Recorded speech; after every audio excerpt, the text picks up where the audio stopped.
हम Navgarh police station ये rally जाके वहाँ पे रुकेगी। वहाँ पे जो आरोपी है, जिन्होंने ठेका लिया है, जिन्होंने ठेका किसी और को दिया है, कोई और चला रहा है, उन सभी को ब्लैक लिस्ट के साथ, आधार कार्ड के साथ उनको ब्लैक लिस्ट किया जाए, यही हमारी मांग है। और उनको कड़ी से कड़ी सजा दी जाए, यही हमारी मांग है। महानगर पालिका जो भी एक्शन लिया, क्या आपको से संतुष्ट नहीं है? सर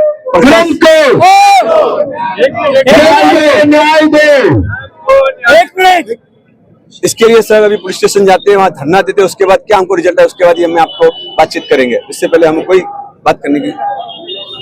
मैं ग्रंथ के नाना, हम जब से हमारा बच्चा मरा है तब से हम पुलिस चौकी के ही चक्कर लगा रहे। जिस दिन हमारे बच्चे का हमने दाग किया उस दिन 2-2:30 बजे भी दाग करने के बाद भी हम लोग पुलिस चौकी पहुंचे। कल भी हम सीपीएम के पास जाके मीटिंग करके, क्या है हमारा गुनाह, हमारे पास प्रशासन हमको क्यों नहीं सपोर्ट कर रहा है, जबकि गलतियां सारी उनकी है। हमने हमारा बच्चा खोया, उनको हमको सांत्वना देनी चाहिए थी, आके घर पे हमसे मिलने चाहिए थे, लेकिन न अभी तक नगर पालिका का एक भी आदमी आया, प्रशासन का कोई भी आदमी नहीं आया। केवल आ रहे हैं तो सब अपना स्वार्थ सिद्ध करने के लिए आ रहे हैं बस। तो हम चाहते हैं कि जिसको वहां पे कॉन्ट्रैक्ट दिया गया है, जो कंपनी को दिया है ओरिजिनल, उसको तो अरेस्ट करे ही, उसके साथ में जिसको सब कॉन्ट्रैक्ट दिया है, उसके जितने भी उसमें पार्टनर है, उनको भी सबको ताबे में लेके गिरफ्तार करके और जेल भेजे। हमारी सबसे पहली मांग यही है। दूसरी मांग वो है कि वहां पर जो लाइफ गार्ड थे, उनके पास कोई ट्रेनिंग का सर्टिफिकेट नहीं है और न वहां पे उनको नौकरी रखने के लिए पुलिस का एनओसी है, तो उसकी बारे में भी पूरी तपास करके उनको, ये ऐसा नगर पालिका के द्वारा ऐसा कैसे हुआ कि वो बिना लाइफ मतलब ट्रेनिंग सर्टिफिकेट के कारण और बिना एनओसी पुलिस के कारण कैसे वो ऐसे चल रहा था। उसके बाद इन्होंने वहां पे गुमास्ता लाइसेंस भी नहीं लगा रखा है ताकि उसमें देखा जाए कि इसका ओरिजिनल कॉन्ट्रैक्ट किसको दिया हुआ है। इतनी गलतियां हैं वहां पर कि अब मैं मीराबेंदर की पूरी पब्लिक को बोलता हूँ कि कोई भी अपने लाल को वहां पर नहीं भेजे। क्यों कि ये सरकारी बंगले, मतलब सरकारी इतना बड़ा स्पोर्ट्स कॉम्प्लेक्स करोड़ों में बनाकर और उसको चंद पार्टी के लोग अपने कार्यकर्ताओं को चंद पैसों में दिला के वहां मुनाफा कमा रहे हैं, आम पब्लिक को अंदर जाने नहीं दे रहे। अगर उस दिन उसकी माँ को अंदर परमिशन मिलती स्विमिंग पूल के वहां जाने की, तो आज बच्चा हमारे बीच होता। आज हमको ये सब कुछ नहीं करना पड़ता है। उसके बाद भी हम इतने भाग रहे हैं, हमको प्रशासन की ओर से कोई नाम को सीसीटीवी फुटेज मिला अभी तक। एफआईआर भी हमारी 15 घंटे के बाद लिखी गई है, बोलिए। और तो उनको ताबे में लिए उनको 2 घंटे में छोड़ दिया इन्होंने, क्यों? और वो लोग कल इंटरव्यू दे रहे थे पुलिस चौकी के अंदर, वो खड़े होकर इंटरव्यू दे रहे थे और उनको पढ़ा लिखा के सब कुछ करके भेजा गया था। बच्चा हमने खोया है तो प्रशासन से एक किया। और हमारा भी जो आंदोलन चल रहा है, सुनिए, हमारा जो आंदोलन चल रहा है, मेरी सबसे एक ही निवेदन है, मेरा सबसे एक ही निवेदन है, हम वहाँ पे ज्ञापन देने जा रहे हैं। हम वहाँ पर तब तक बैठे रहेंगे जब तक हमको लिखित आश्वासन हमारे जो मुद्दे हैं वो नहीं देंगे, तब तक हम वहाँ बैठे रहेंगे। स्विमिंग पूल में ये बच्चे की डेथ हो गई थी, उसके ऊपर नवगढ़ पुलिस स्टेशन में 168/25 गुना दाखिल है, BNS 106 की तरह। अभी यहाँ पे जो बच्चा था, उनके रिलेटिव्स, पेरेंट्स और मीरा भाईंदर के रहवासी लगभग 1500 लोग यहाँ पे आए थे मोर्चा लेके। उनकी कुछ डिमांड्स थी, 19 मुद्दे पे उन्होंने दिया है इन्वेस्टिगेशन क्या करने का। और मेन जो डिमांड है BNS 105 सेक्शन बढ़ाने का, तो उसके ऊपर उनकी और हमारी चर्चा हुई।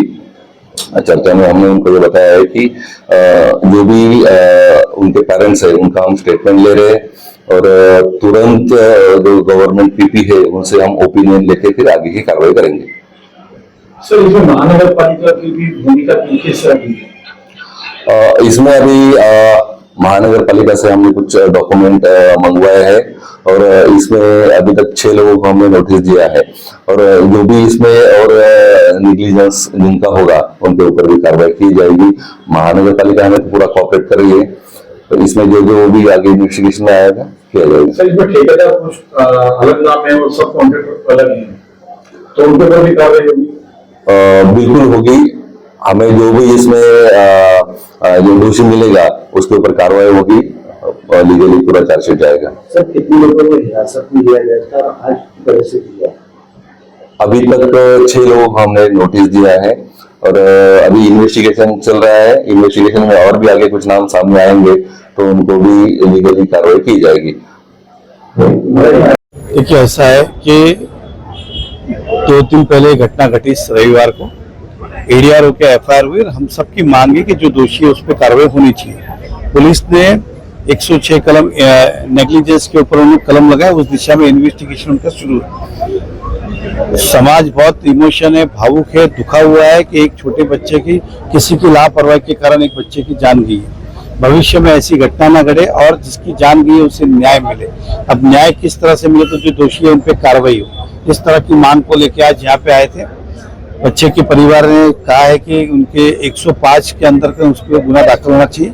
पुलिस का स्पष्ट कहना है कि नेग्लिजेंस है, इसके ऊपर 106 बैठता है, 105 नहीं बैठता। तो 105 क्या उनको पूछा तो 105 के इंटेंशनली अगर कोई करता है तो उस पर 105 लगता है। तो बोलता हमको इसमें इंटेंशनली दिखाई नहीं दे रहा है, ये नेग्लिजेंसी दिखाई जा रहा है। लेकिन फिर भी पूरे समाज की और माता पिता की भावनाओं का आदर करते हुए ये हम आज ही पीपी को भेजकर कोशिश करेंगे कि शाम तक इसका ओपिनियन लेके आए।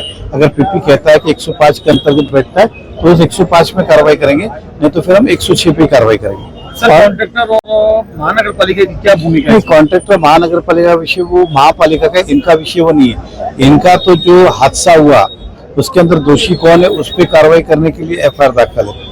महापालिका ने, अब जो मुझे जानकारी मिली है, कॉन्ट्रैक्टर को नोटिस दिया इस बारे में कि किसी भी चीज को महापालिका भी कोई खड़े खड़े पेपर पे कैंसिल नहीं, उसको नोटिस ही देना पड़ेगा। ये हादसा हुआ है तो आपके ऊपर कार्रवाई क्यों ना करे, आप खुलासा करो। फिर महापालिका को सभी अधिकार है खुलासा एक्सेप्ट करना नहीं करना, लेकिन वो प्रक्रिया पूर्ण नहीं करेंगे तो कोर्ट में टिकेगा नहीं। और माता पिता ने कुछ और बाकी लोगों ने, हमने भी सबने मिलकर कुछ अलग अलग 19 मुद्दे दिए कि ये भी हमें जानकारी में आया तो इसके ऊपर भी पुलिस इन्वेस्टिगेशन करे, और पुलिस ने लिखी दिया कि 19 मुद्दों पे भी हम इन्वेस्टिगेशन करेंगे। सर कल आपने पालिका आयुक्त से मुलाकात की थी, क्या इस विषय पे चर्चा हुई? नहीं, 100% इस विषय पे मेरी चर्चा हुई थी इंडेट में।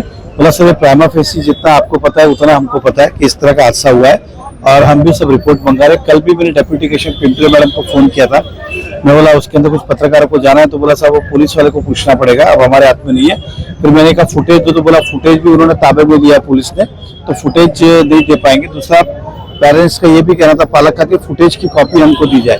पुलिस का कहना है कि वो एविडेंस है हमारा, जो आप चाहिए तो यहाँ पे देख सकते हो, हम आपको दे नहीं सकते। लेकिन जिसको भी आपको 1 बार देखना है, 2 बार देखना है, 10 बार देखना है, सुबह आपको जब भी देखना आप दिखा देंगे। लेकिन अगर हम उसको एविडेंस पे यूज करें तो वो हम आपको दे नहीं पाएंगे, ये पुलिस का स्पष्ट कहना है। मैंने भी अपना एज ए एमएलए लेखी रूप में दिया है कि मुझे वो विधानसभा में विषय उठाना है, इसलिए मुझे आप उसकी फुटेज की कॉपी दो। उन्होंने तब भी कहा, मैंने कहा ठीक है आपको नहीं दिया तो मुझे लेके दीजिए। अगर वो नियम में है तो उनसे लेके रहेंगे, नहीं है तो फिर उसका कोई ऑप्शन नहीं है। न्यायासाठी आता रस्त्यावरती उतरायची वेळ आली आहे, काय सांगणार गोष्टीवर?